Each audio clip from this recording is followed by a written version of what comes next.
Bienvenue. Aujourd'hui, nous allons plonger au cœur d'une région du monde où tout semble se télescoper en ce moment.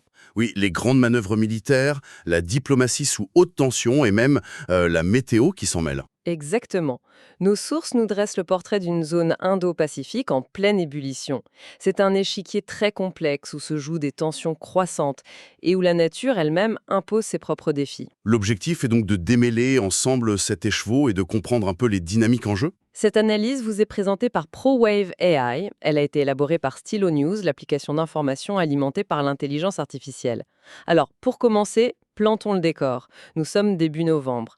La région du Pacifique occidental fait face non pas à une, mais à deux menaces météorologiques simultanées. C'est ça. On a d'un côté le typhon Waigi qui se dirige vers le Vietnam. Et de l'autre, le typhon Fungwang, qui menace d'abord les Philippines avant de potentiellement viser Taïwan. Ça donne tout de suite une idée de l'ambiance générale.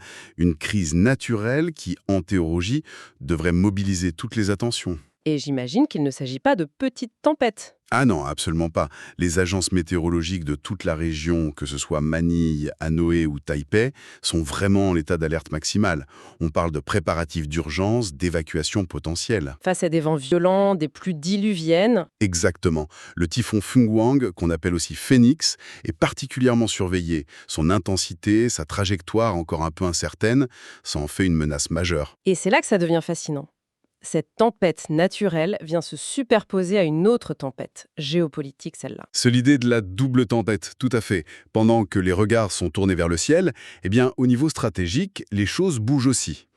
Que se passe-t-il justement? Eh bien, au même moment, les États-Unis avancent une proposition assez significative au pays de l'ANAS, l'Association des Nations de l'Asie du Sud-Est. Une proposition de quelle nature? Ils suggèrent de mettre en place un mécanisme de partage d'informations maritimes. L'objectif affiché, c'est de mieux répondre à ce qu'ils appellent les conflits de la zone grise impliquant la Chine. Les conflits de la zone grise, une expression qu'on entend de plus en plus. De quoi s'agit-il concrètement? En fait, c'est une tactique qui se situe juste en dessous du seuil d'un conflit armé ouvert. Il ne s'agit pas de déclarer la guerre, mais d'utiliser toute une panoplie d'actions pour déstabiliser un adversaire. Sans lui donner de motifs clairs pour une riposte militaire classique? C'est exactement ça.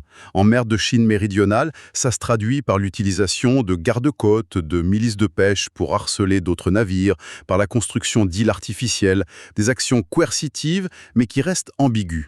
La proposition américaine vise donc à éclairer cette zone grise. Voilà, en mettant les informations en commun pour que tout le monde voit la même chose au même moment. La région est donc littéralement prise entre deux feux, la fureur de la nature et les tensions stratégiques. Et pendant ce temps, les diplomates ne restent pas inactifs. Toutes les attentions se tournent vers le dialogue de Manille sur la mer de Chine méridionale. On dirait que c'est devenu une plateforme centrale. C'est vraiment le lieu où les positions s'affichent au grand jour. Et ce qui est notable, c'est que des acteurs non régionaux y prennent une part très active. Je pense au Japon et à l'Allemagne. Et quels messages font-ils passer? Un message très clair. Pour eux, la stabilité dans le détroit de Taïwan n'est pas une simple question locale. C'est une condition indispensable pour la sécurité et la prospérité de toute la région, et même du monde, On pense évidemment aux chaînes d'approvisionnement mondiales. bien sûr. Et les voisins immédiats de la Chine, eux, sont encore plus explicites. C'est-à-dire? On a assisté à une démonstration d'unité assez rare. Les ministres de la Défense des Philippines, de l'Australie, du Japon et des États-Unis ont publié une déclaration conjointe. Et les mots choisis sont importants, j'imagine. Ils sont pesés, mais très forts. Ils expriment leur sérieuse préoccupation face aux actions de la Chine qu'ils qualifient de déstabilisatrices. Le message, c'est une opposition ferme à toute modification unilatérale du statu quo par la force. Et la réaction de Pékin ne s'est sans doute pas fait attendre. C'est le moins qu'on puisse dire. La réponse du ministère chinois des Affaires étrangères a été immédiate et assez cinglante. Qu'ont-ils dit? Ils ont qualifié la déclaration de récit mensonger et de provocation politique. Pékin campe sur ses positions et surtout réitère son refus total de la décision d'arbitrage de 2016. Celle qui avait invalidé la plupart de ses revendications historiques en mer de Chine méridionale. Précisément, on se retrouve donc avec deux visions du droit qui s'affrontent frontalement. D'un côté l'arbitrage international, de l'autre les revendications historiques. C'est là que se situe la fracture juridique fondamentale. C'est un point crucial. D'un côté, les experts philippins et leurs alliés s'appuient sur la Convention des Nations Unies sur le droit de la mer, la CNUDM. Pour eux, c'est le cadre légal. Et de l'autre? De l'autre, les experts chinois mettent en avant ce qu'ils appellent des droits historiques. Et là, le dialogue de sourds est total. Pour Pékin, l'histoire prime sur le droit moderne. Pour les autres, si un acteur majeur peut ignorer un traité aussi fondamental, eh bien, c'est tout l'édifice juridique mondial qui est menacé. Et pendant que les diplomates débattent, le bruit des bottes, ou plutôt des hélices, se fait de plus en plus fort. La tension monte clairement sur le plan militaire. Oui, et l'événement majeur, c'est bien sûr la mise en service du troisième porte-avions chinois, le Fujian. Ce n'est pas juste un navire de plus. Non, c'est un saut technologique considérable pour la Chine. Absolument. C'est le premier de conception entièrement nationale qui est équipé de catapultes électromagnétiques. On nous dit que c'est une avancée majeure. Mais concrètement, qu'est-ce que ça change? Ça change presque tout. Les anciens porte-avions chinois utilisaient des catapultes à vapeur, comme la plupart des porte-avions dans le monde. C'est une technologie efficace, mais qui a ses limites. Et les catapultes électromagnétiques? C'est la nouvelle génération. Elles sont plus fiables, plus douces pour les avions, et surtout, elles peuvent générer beaucoup plus de puissance. Concrètement, ça veut dire que le Fujian peut lancer des avions plus lourds. Donc avec plus de carburant et plus d'armement. Exactement. La portée et la puissance de frappe de la marine chinoise s'en trouvent décuplées. Elle peut se projeter bien plus loin de ses côtes avec une force bien plus conséquente. C'est un vrai changement de donne stratégique. La construction d'un tel navire est déjà un message. Mais il y a aussi la manière dont on en parle. Une suggestion d'un expert militaire chinois a particulièrement fait réagir. En effet, oui. Pour illustrer cette ambition, cet expert a suggéré publiquement que le port d'attache idéal pour le Fujian serait Taïwan. Ce qui a dû provoquer une vive réaction à Taipei. Une indignation générale. C'est une chose de voir son voisin s'armer, c'en est une autre de l'entendre dire qu'il compte garer son nouveau jouet chez vous. Pour beaucoup à Taïwan, l'intention d'invasion n'était même plus dissimulée. Face à cette montée en puissance, on imagine qu'il y a eu une contre-mesure. Exactement. La réponse n'a pas tardé. Les États-Unis et les Philippines ont finalisé la création d'une force opérationnelle conjointe qui sera basée dans le nord des Philippines. 2 bases militaires ont été ouvertes aux forces américaines. L'emplacement n'est pas un hasard, je suppose. Absolument pas.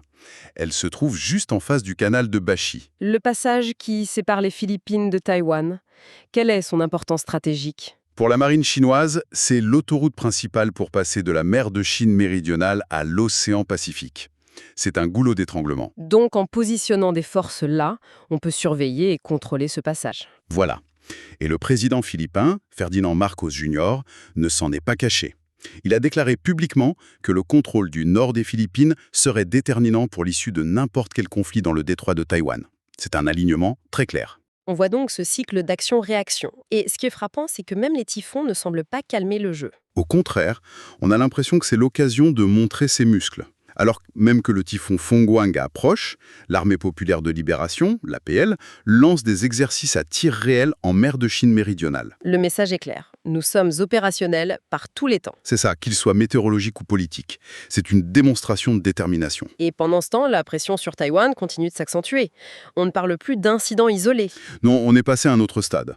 Les incursions dans la zone d'identification de défense aérienne de Taïwan, l'ADIZ, sont devenues quasi quotidiennes. Il faut rappeler que l'ADIZ n'est pas l'espace aérien souverain, mais une zone de surveillance. Tout à fait.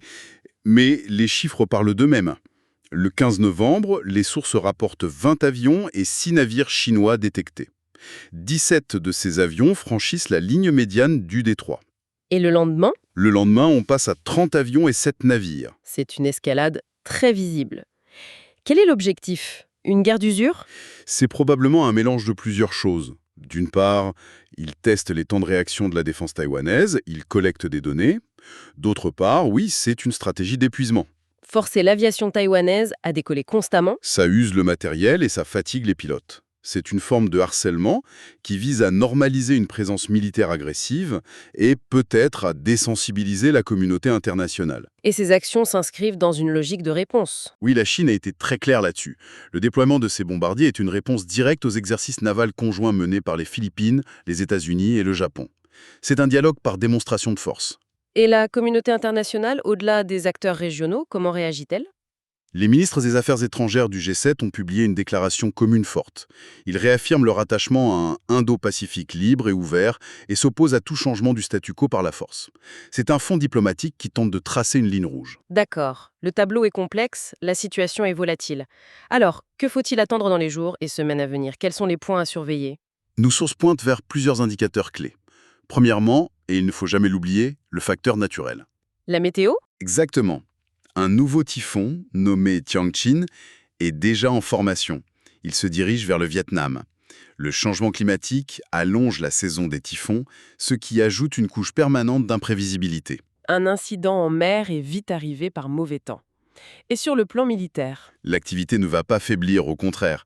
Les opérations de la nouvelle force conjointe américano-philippine vont s'intensifier. Ce n'est pas ponctuel, c'est une nouvelle posture de défense durable. Et le porte-avions Fujien? Il va poursuivre ses essais en mer, la Chine va vouloir montrer les capacités de son nouveau fleuron. Chaque mouvement sera scruté de très très près. Et enfin, il y a ce rapport qui semble particulièrement inquiétant. Oui, et c'est peut-être le point le plus préoccupant. La Commission d'examen des relations économiques et de sécurité entre les États-Unis et la Chine, la USCC, vient de publier son rapport annuel. Sa conclusion? Elle est sans appel. La Chine dispose désormais de la capacité militaire de lancer un blocus ou une invasion de Taïwan avec un préavis très court. Ce qui est un changement majeur. C'est un changement majeur. La fenêtre d'alerte pour une intervention internationale s'est considérablement réduite. Et dans ce contexte, avec autant de matériel militaire dans une zone aussi restreinte, le risque d'un accident, d'une erreur de calcul, reste extrêmement élevé. Malgré les quelques canaux de dialogue qui existent. Oui, comme les consultations sur la sécurité maritime militaire. Mais leur efficacité semble très limitée face à la dynamique actuelle.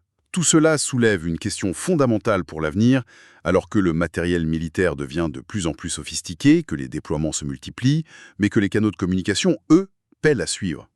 Est-ce que la présence de tant de forces navales puissantes dans une région balayée par les typhons n'augmente pas de façon exponentielle le risque d'un accident en mer? Un accident qui, dans ce climat de méfiance, pourrait être interprété à tort comme un acte d'agression. Et mettre le feu aux poudres. Cette analyse a été générée par Stilo News, qui synthétise des informations provenant de nombreuses sources d'informations traditionnelles, ainsi que de plateformes comme X, pour vous offrir une perspective complète. Vous invitons à vous abonner à Stilo News sur www.stilonews.com. Nous vous remercions de votre écoute. Suivez Stilo News sur vos réseaux sociaux préférés pour rester informés.